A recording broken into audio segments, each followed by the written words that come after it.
constant investment. My people, namely to resolve wonders that shall never end. never should a child Now be see the born way in this ex-governor of country Edo and State deny take the talk access today, to go to school. current Senate And we must not make senator, laws the way that they we don't tackle have the Yahaya political will Bello, to enforce. wonders shall never identify the end. If we universal get basic people like education law, Oshiomhole, may they under speak which the every mind of the child people like this, ought to go that to our school. country for And done if a better. family or a parent denies All the the child the right politicians, to they go on to your school, quiet, there are nobody they talk. penalties. When I listen by no ourselves, parents not have be been everything they tell and say they say. to before any magistrate court or alikali court or customary court and is charged for that offense.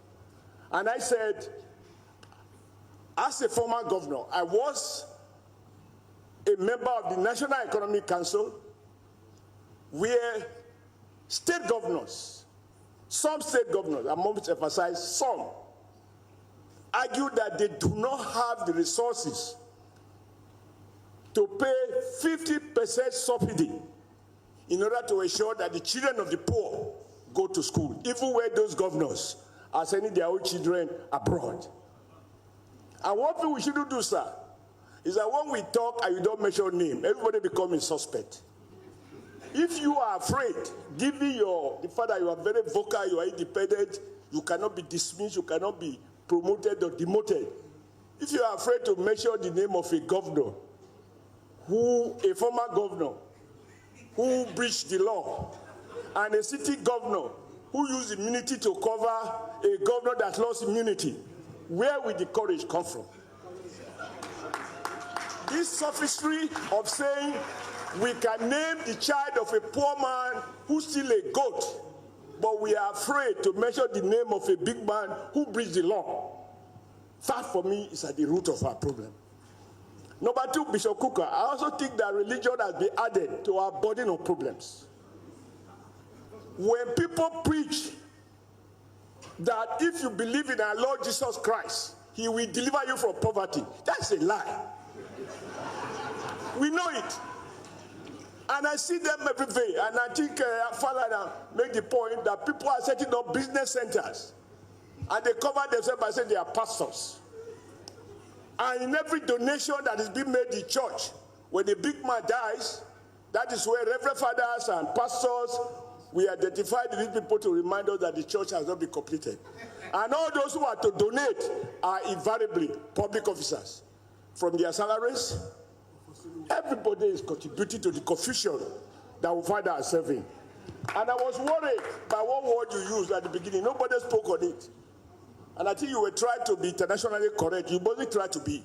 You should be correct within the context of Nigerian value system. Where you spoke to regardless of sexual orientation. No.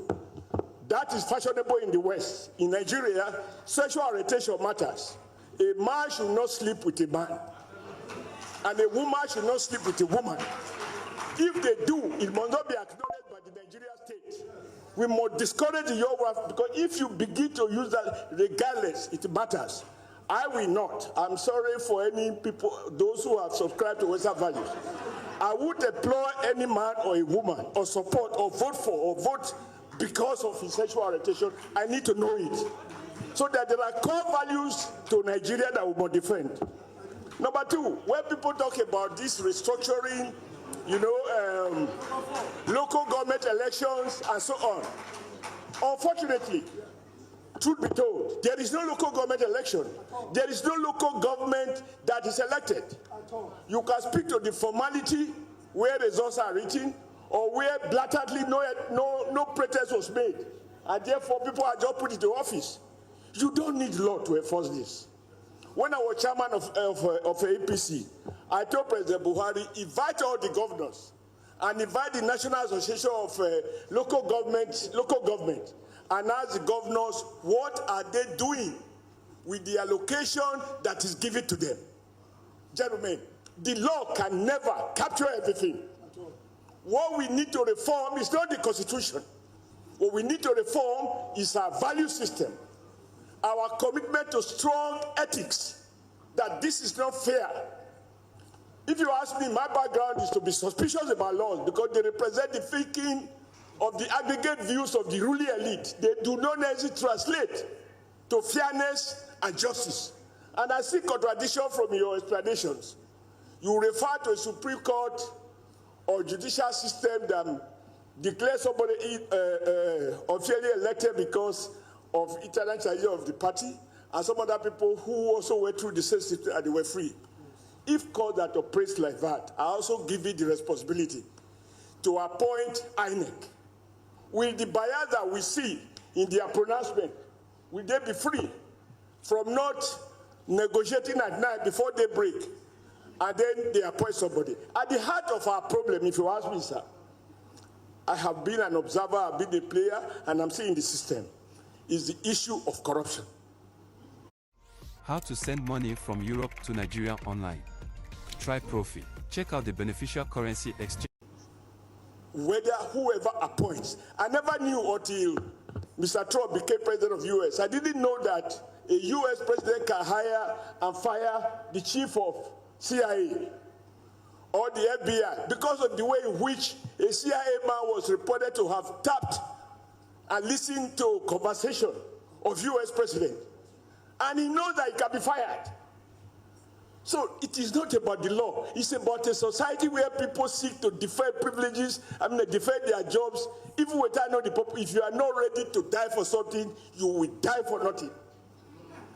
That for me is at the heart of it, the courage. And lastly, sir, this thing you call inclusion, if we reduce it to basic ABC, you will find that people are looking at Federal Canada Commission, how many Igbos are in employment, how many Yorubas, how many Hausas, even with the forgotten majority. Because the forgotten majority is the subtotal of all the minorities, and I'm one of them. Truth is, sir, when I came to Kaduna, and I'm very proud of this, and it should tell the whole story, I didn't know anybody in Kaduna, and I slept in a police station for 3 consecutive nights before I found accommodation with some Gwari people inside the bush. They didn't care where I come from. But the point is, as we pursue liberal economy policies, because we need to have a holistic view as to how we got here. Like a German chancellor once told me, a German consul general, when you underdevelop a nation, all the industries are closed, warehouses have become churches. All those workers who were working in Kaduna, their jobs, factories closed, over 30,000 workers lost their job, which means times 2, 60,000. An average of 4 families, over 170,000. The same thing in Kano, the same thing in Lagos, the same thing in Aba, the same thing in Port Harcourt. These are victims of wrong industrial and trade policies. We must revise these things. When I got a job in Kaduna, nobody cares whether I was from Edo, whether I was from Lagos, and I found everybody working everywhere. For as long as 10 people are chasing 1,000 jobs, when all the objective criteria has been used to identify the 10 and you can't find it, where you come from, naturally become an answer. If you ask the speaker as represented here, even the personal appointment we have in our offices, do they reflect federal character? They don't. Everybody brings from his own place. That is the truth. But I do pray that we get the right policies in place. Go and ask Dangote. Don't ask him. Go to the refinery and do federal character, because you will find that more non-northern people are working for Dangote refinery because he needs the skills. But because the private sector is not working, it's completely destroyed based on our liberal economic policies. The only business is that is politics, and we want to try and manage poverty. We can never have equity in poverty.